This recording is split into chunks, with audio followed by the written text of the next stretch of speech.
तो इस वीडियो में हम डिस्कस करेंगे थर्ड एफोरिज्म के बारे में, जो हमें बताता है कि फिजिशियंस के पास कौन कौन सी नॉलेज होनी चाहिए।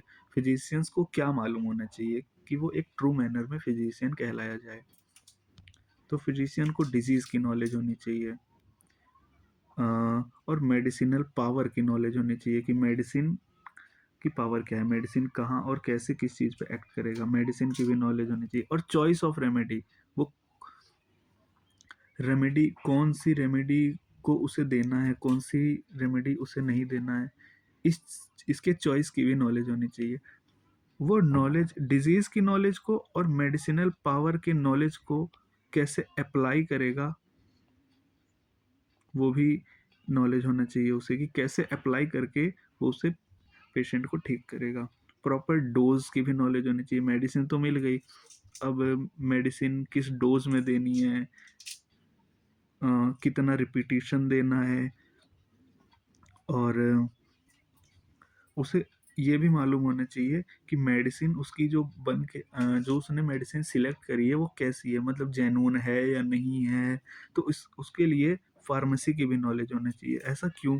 कभी कभी क्या रहता है कि फार्मासिस्ट जो उसने मेडिसिन सिलेक्ट की है, फार्मासिस्ट के द्वारा वो अवेलेबल नहीं रहता है।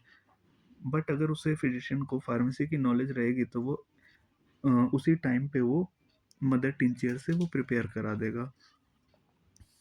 तो आइडेंटिफिकेशन, कलेक्शन, अगर मदर टिंचर भी नहीं है मान लो, तो वो प्रिपेयर कर सकता है वो।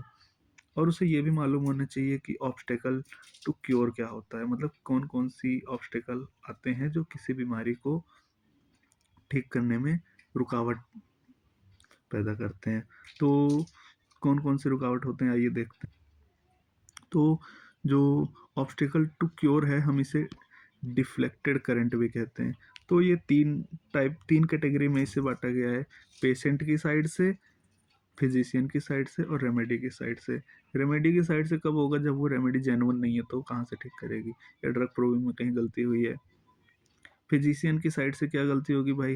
रिपीडीज प्रॉपर रिपीटिशन वो नहीं सिलेक्ट कर पाया है, या ऑब्जर्वेशन, केस का ऑब्जर्वेशन नहीं कर पाया है सही से, या उसने की नोट के बेसिस पे ही मेडिसिन प्रिस्क्राइब कर दिया। पेशेंट के साइड से क्या होगा कि पैथोलॉजिकल कंडीशन है कोई, या मैकेनिकल ऑब्स्ट्रक्शन। मैकेनिकल ऑब्स्ट्रक्शन मतलब कि कहीं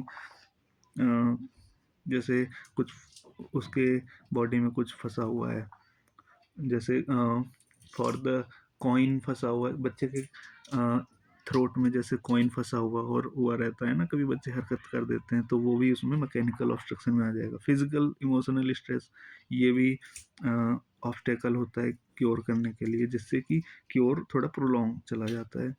अननेसेसरी यूजेस, ज़्यादा यूज़ कर लेता है, या डाइट में प्रॉब्लम होती है, एक्सरसाइज नहीं में लैक होता है, तो इससे बीमारी ठीक होने में रुकावटें आती हैं।